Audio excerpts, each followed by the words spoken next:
Operasinya setara Linut VDV Rusia. Kopasgat TNI AU Indonesia punya sarapan tak biasa 10.000 kaki di atas udara. Dalam menjalankan tugas-tugas penting, TNI AU kerap menerjunkan Komando Pasukan Gerak Cepat alias Kopasgat. Kopasgat TNI AU yang sebelumnya bernama Pashas menjadi salah satu pasukan khusus Indonesia yang disegani dunia. Komando Pasukan Gerak Cepat Kopasgat, yang semula bernama Pasukan Elit TNI AU Korps Pasukan Khas, identik dengan baret jingga di kepalanya. Baret jingga ini merupakan perwujudan dari cahaya jingga saat fajar di Margahayu, Bandung yang merupakan lokasi pelatihan Kopasgat. Dikutip zonajakarta.com dari Puspen TNI, perubahan nama Pashas menjadi Kopasgat TNI AU berdasarkan Surat Keputusan SK Panglima TNI Jenderal Andika Perkasa Nomor Kep 66/1/2022 tentang pemberhentian dari dan pengangkatan dalam jabatan di lingkungan TNI yang diterbitkan tanggal 21 Januari tahun 2022. Dikutip dari Angkasa, Indonesian Special Forces, Kopasgat merupakan satuan tempur berkualifikasi 3 matra. Mereka bisa melakukan operasi di laut, udara dan darat.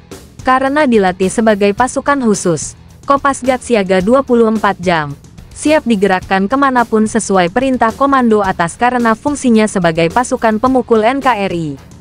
Kemampuan Kopasgat yang spesial ialah operasi pembentukan dan pengoperasian pangkalan udara depan OP-3UD.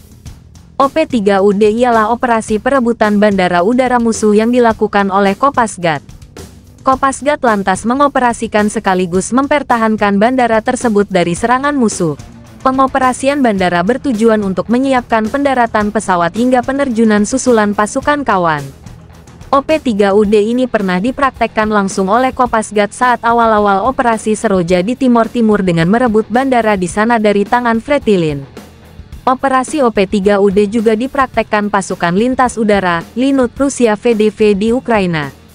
Dikutip dari nuke.fast.org, Vozdusno Desanye Vojska Rossi alias VDV dibentuk Rusia sebelum terjadinya Perang Dunia II. VDV dalam bahasa Indonesianya ialah pasukan serangan lintas udara. Tugas utama mereka ialah serbuan lintas udara di mana kebutuhan tanggapan cepat terhadap keadaan darurat nasional Rusia bisa diemban oleh VDV.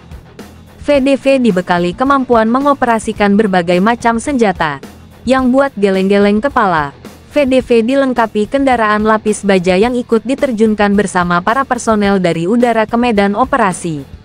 Setelah mendarat, tank tersebut dioperasikan oleh personel VDV untuk menambah mobilitas dan daya gempur pasukan Rusia dalam sekali penerjunan. Di kancah medan perang Ukraina, VDV sudah melakukan hal di atas. Mereka juga merebut satu persatu bandara milik Ukraina dan saling berkoordinasi dengan pasukan darat Rusia. VDV terdiri dari 5 divisi udara dan 8 brigade serangan udara pada pertengahan 1990-an usai Uni Soviet jatuh. Satu divisi VDV diisi sekitar 6.000 personel. Semua divisi VDV berbasis di Rusia, yakni satu divisi berbasis di distrik militer utara, 2 di distrik militer Moskow, dan masing-masing di distrik Volga dan Kaukasus Utara. Dalam aksinya VDV akan diangkut menggunakan pesawat angkut IL-76 ke titik penerjunan.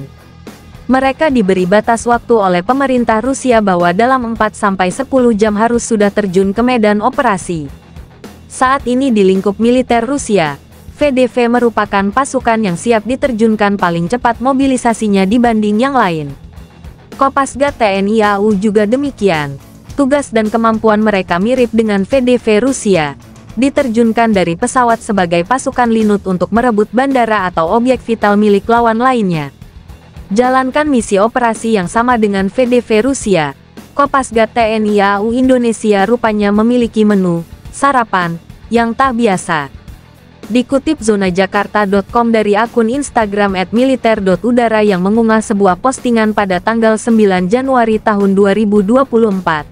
Kopasgat TNI AU Indonesia rupanya punya sarapan tak biasa. Terjun tempur high altitude sarapannya Kopasgat. Siswa pengendali tempur Kopasgat praktek terjun tempur Halo HAHO. 13 siswa kursus pengendali tempur DALPUR Skadik 803 Wingdik 800 Pasgat melaksanakan praktek terjun tempur Halo HAHO dengan drop zone di Lanut Sulaiman, Bandung tanggal 8 Januari tahun 2024. Misi praktek infiltrasi udara dilaksanakan dari ketinggian 10.000 kaki, agar di saat nanti di medan sesungguhnya para prajurit Kopasgat Dalpur dapat menguasai medan yang sebenarnya. Penerjunan ini didukung menggunakan pesawat CN-295A2905 yang diterbangkan oleh Kapten Penyasa beserta kru Penletu Pen Yunus dan Letu Pen Jepri. Latihan penerjunan dari ketinggian tinggi adalah ibarat sandang pangan. Prajurit Kopasgat harus sangat mahir dan terlatih. Jelas akun Instagram @militer.udara dalam unggahannya. Wajar jika Kopasgat TNI AU Indonesia harus bisa menguasai medan pertempuran. Pasukan ini rupanya kerap menjalankan misi berat dalam penugasannya.